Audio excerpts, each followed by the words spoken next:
Very good morning. Good morning everyone. Good morning.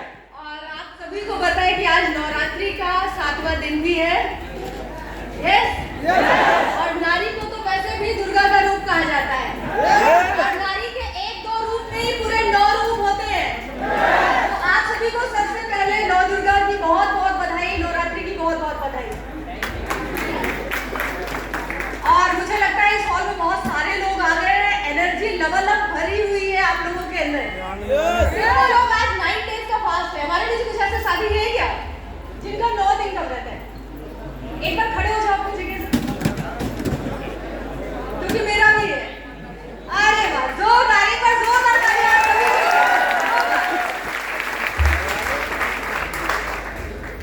So friends, अभी एक video चल रहा था, आप लोगों ने देखा होगा।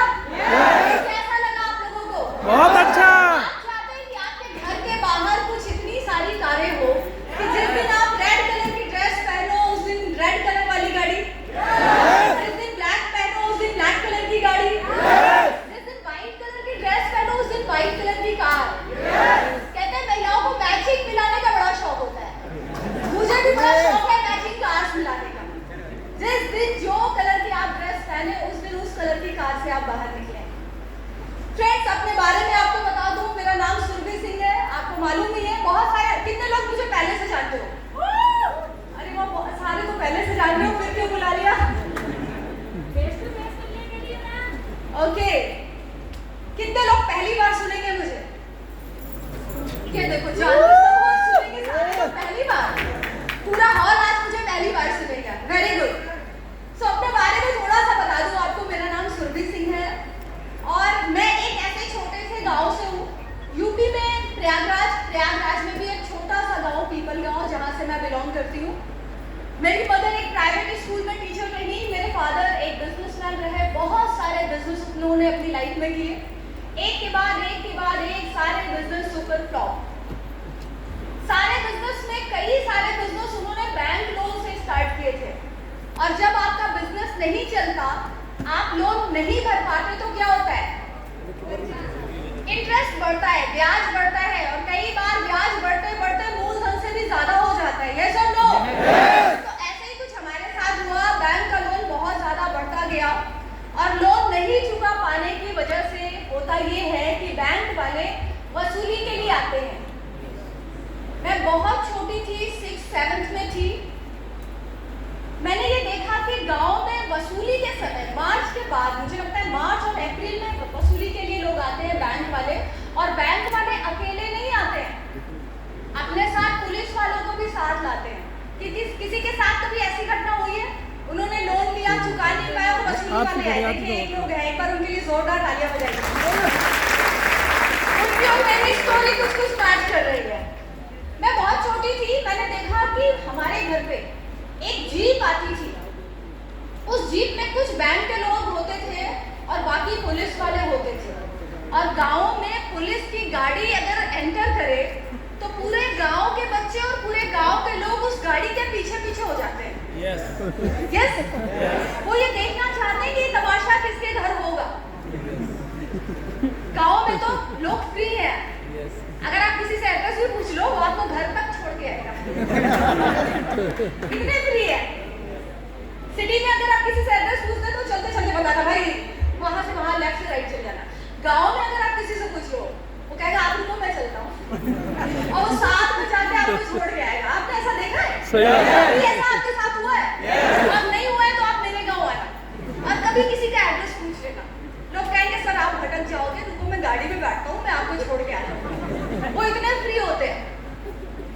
तो पूरा तमाशा होता था, पूरी जीप के पीछे बहुत सारे लोग, गाड़ी कहाँ रुकेगी। और वो पूरे गांव से होते होते जब हमारे घर के बाहर रुकती थी तो मेरी मदर बहुत मुश्किल टाइम से उसको फेस कर पाती थी। झूठ बोलती थी कि पापा घर पे नहीं है। कई बार पैसे होते नहीं थे, वो कहते थे कि अगर इतने दिनों में पैसा नहीं दिया तो इस पर एक नोटिस चस्पा करेंगे, आपका ये घर बिकेगा और इस घर से जो पैसे मिलेंगे उन पैसों से हम अपना लोन पूरा करेंगे। अब गांव में जो एक मिडिल क्लास फैमिली होती है ना, इसको सम्मान की सबसे ज्यादा चिंता होती है। जिनको कोई नहीं जानता, सम्मान की सबसे ज्यादा चिंता उन्हीं को होती है।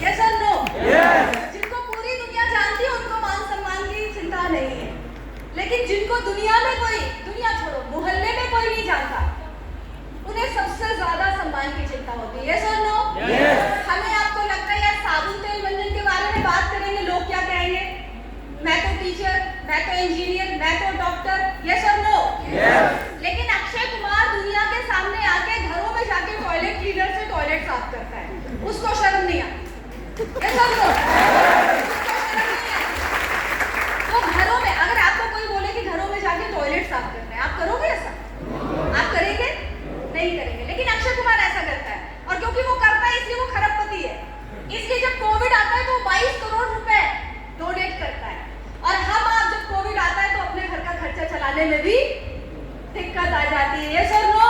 क्योंकि हमें आपको शर्म आती है, जिसको कोई नहीं जानता। मेरी टीम में एक व्यक्ति थे, उसे जब भी मैं बोलती थी कि सर आना है, मिलना है, काम करना है, तो अरे मैम आप जानती नहीं मेरा रुतबा, मेरा नाम, मेरे लोग, मुझे बहुत सारे लोग जानते हैं। एक दिन अपॉइंटमेंट सेट हुआ, उनके घर जाने का मौका मिला। टाइम था 11 बजे का, मैं पहुंची 12 बजे, 1 घंटे लेट। उन्होंने कहा मैम आपको लेट कैसे हो गया? मैंने कहा सर पूरी कॉलोनी में आपका नाम पूछ डाला, आपको कोई जानता ही नहीं था।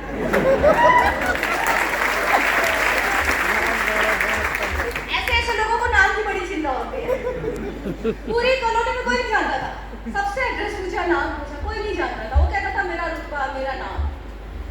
क्योंकि अब बैंक वाले आ रहे हैं तो बड़ी स्थिति खराब हो रही थी, सम्मान दांव पर था। उसका सॉल्यूशन ही निकाला गया कि पैसे तो अभी है नहीं, चलो रिश्तेदारों से उधार लेते हैं। पैसे रिश्तेदारों से उधार ले लिए गए। अब रिश्तेदार जो होते हैं वो ऐसे प्राणी हैं, बैंक वाले तो साल में एक बार आते हैं, लेकिन ये जो रिश्तेदार होते हैं हर गली, हर प्रोग्राम, हर दिन। और आपको पता है वो कैसे होते हैं? आपके रिलेटिव्स कैसे होते हैं? मैं आपको बता रही हूँ कैसे होते हैं। जैसे हमारे रिलेटिव्स हैं वैसे ही आपके रिलेटिव्स होते हैं। अब वो ये देखते हैं कि अगर ये 10 साल की बच्ची है, इसका लोन पापा ने क्या लिया है, मम्मी ने क्या लिया है, इससे इस बच्ची का कोई लेना देना नहीं है, but even then they will make you a informer.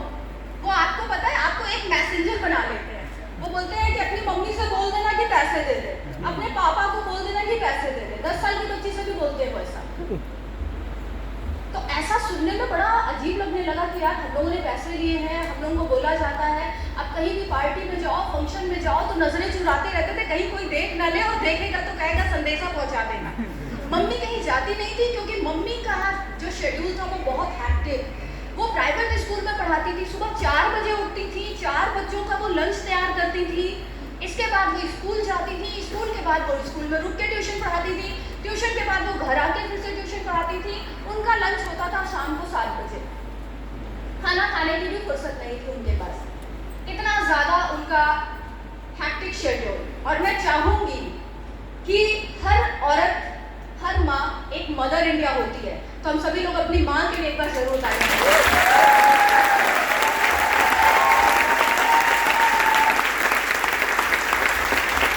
चुनौती कितनी भी बड़ी क्यों ना हो, एक माँ से बड़ा योद्धा कोई नहीं होता। केजीएफ देखिए? यस और नो? दुनिया का सबसे बड़ा योद्धा कौन है? माँ। सबसे बड़ा योद्धा। कितनी भी चुनौती आए, कितना भी चैलेंज आए, अपने बच्चों के लिए वो सब कुछ सह लेती है। फिर मेरी मदर ने बहुत हार्ड वर्क, उनके पास खाने का भी समय नहीं था। धीरे धीरे मैंने ट्यूशन्स पढ़ाने शुरू किए कि मम्मी को बहुत ज़्यादा हैक्टिक शेड्यूल हो जा रहा है, मम्मी खाना खाने का समय नहीं मिल रहा है, चलो मम्मी के आने के पहले तक मैं बच्चों को देखूंगी। मैंने देखना शुरू किया, लोगों को मेरी पढ़ाई समझ में आने लगी। धीरे धीरे करके वो मेरे लिए एक कंपल्शन बन गया, एक मजबूरी बन गई कि सारे मेरे कज़न, मेरे भाई बहन आके खेलते हैं, कार्टून नेटवर्क देखते हैं, लेकिन मुझे बच्चों को पढ़ाना पड़ेगा। अब ये मज़ा जो था ना, शुरू में मज़ा आ रहा था क्योंकि वो लोग सिग्नेचर करना, मैम बुलाना, गुड मॉर्निंग मैम, अच्छा लगता है। आज की एज में अगर मैं तो कहती हूँ वेस्टीज में जब आप ज्वाइन करते हो, कुछ और बाद में मिलेगा, फास्ट एड बाद में बनोगे, डे 1 से लोग सर और मैम बुलाते हैं। Yes or no? Day 1 से आपका नाम लल्लू राम है या कल्लू राम है, doesn't matter। वेस्टीज में ज्वाइन हो गए तो आपको क्या सुनने को मिलेगा? Yes or no? इज्जत तो बढ़ जाती है वेस्टीज में आने से, डे 1 से बढ़ती है। अब वो मुझे अच्छा लगने लगा, लेकिन धीरे धीरे वो बोरिंग लगने लगा क्योंकि वो मेरे लिए मजबूरी बन गया। धीरे धीरे वो मेरे लिए मजबूरी बन गया और मैंने ये देखा कि अब मुझे ये करना पड़ेगा। और मुझे बचपन में एक बात समझ में आई कि बाप बड़ा ना भैया, सबसे बड़ा भैया। यस और नो? अब ये कहावत हजारों साल पहले भी सच थी, आज भी सच है, और आपको क्या लगता है हजारों साल बाद सच रहेगी? यस और नो? क्योंकि हम लोग कोई ऋषि मुनि तो है नहीं जो पहाड़ों पर तपस्या करेंगे। हम आम भौतिकवादी युग में रह रहे हैं जहाँ पर पैसों की बहुत ज्यादा जरूरत है। हमें पैसे चाहिए। जिनके पास पैसे होते हैं उनके पास बहुत सारे दूर के रिश्तेदार भी अपना रिश्तेदार उन्हें बनाते हैं। यस। और पैसे नहीं है तो अपने जीजा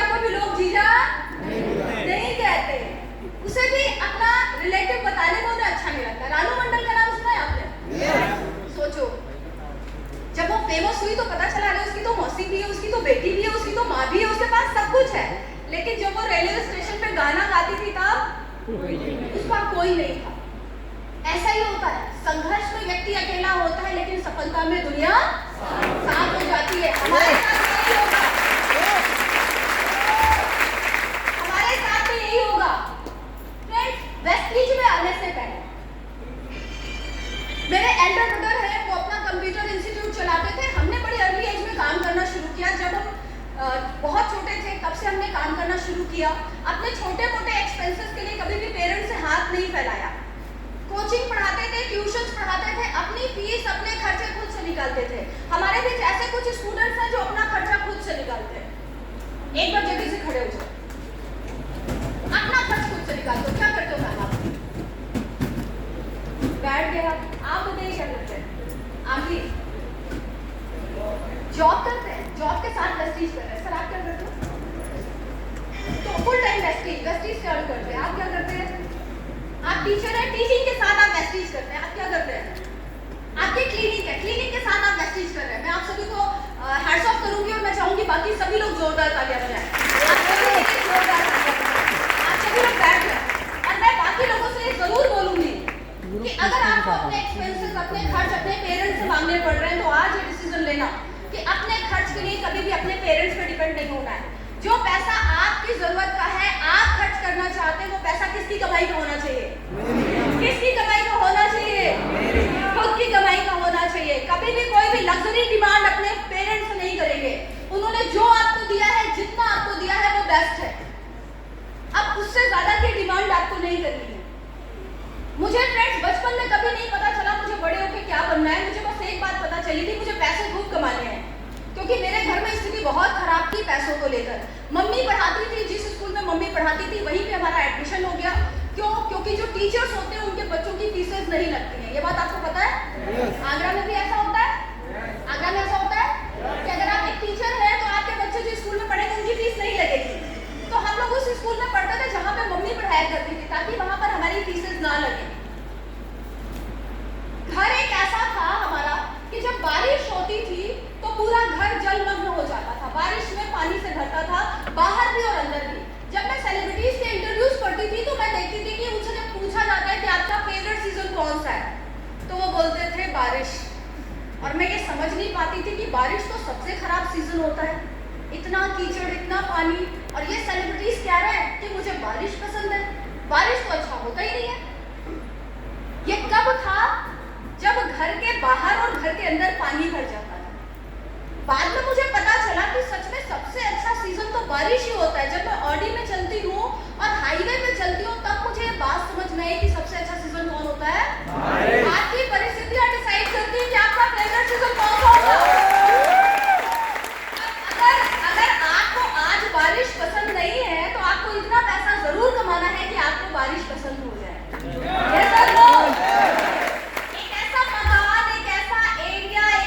गाड़ी आपके पास होनी चाहिए कि जब आप उस गाड़ी में बैठ के आप गाड़ी चलाए ना तो आपको ये लगे कि नहीं, बारिश में तो बहुत मजा आता है।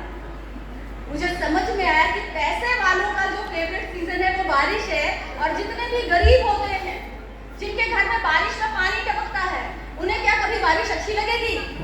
उन्हें कभी बारिश अच्छी नहीं लग सकती। यस, तो मेहनत तब तक करनी है और इतनी करनी है कि आपका फेवरेट सीजन क्या बन जाए? बारिश। धीरे धीरे जर्नी शुरू हुई। बचपन में बहुत सारा स्ट्रगल किया, इसलिए किया क्योंकि गरीबी देख रहे थे, बहुत सारी चुनौतियां थी। और जब ये इंडस्ट्री मुझे मिली तो आपको मैं बताऊं कि ये इंडस्ट्री को लेकर नेगेटिविटी बहुत ज्यादा थी, और कोई फीमेल आसपास ऐसी कामयाब थी नहीं जिसको दिखाकर मैं ये कह पाती कि देखो ये कामयाब है, मैं भी हो सकती हूँ। ऐसा कोई भी एग्जाम्पल आसपास नहीं था। और जब इस इंडस्ट्री में कदम रखा, स्टेज की जो लीडर्स हैं इनकी स्टोरी सुन के कैसा लगता है? मजा आता है? 4 घंटे भी खड़े रह के सुनना पड़े तो कोई पैर में दर्द नहीं होगा। ये सुन लो, आप इतने मोटिवेटेड होते हैं, इस हॉल से बाहर निकल के जितने लोग मिलते हैं उन सबसे आप क्या कहना शुरू करते हैं? वेस्टीज बहुत अच्छा है, लाखों रुपए आएंगे, मैं काम करूंगा। लेकिन बाहर के लोग क्या आपकी पीठ थपथपाते हैं? वो क्या करते हैं? वो आपको, आपकी सारी ऊर्जा को बस एक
बोलते हैं मुझे बहुत पता है, यस और नो?